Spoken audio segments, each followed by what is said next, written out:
Hi guys, in today's video I'm going to show you how you can use Sora by OpenAI.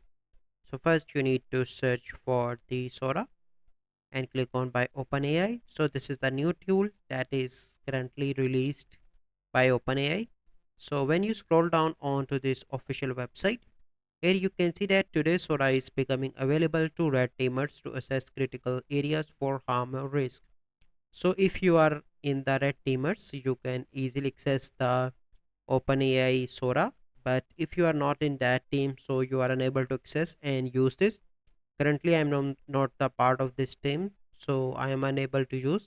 But you can check the result and you can see different videos that are generated with the help of Sora, and you can read the whole detail.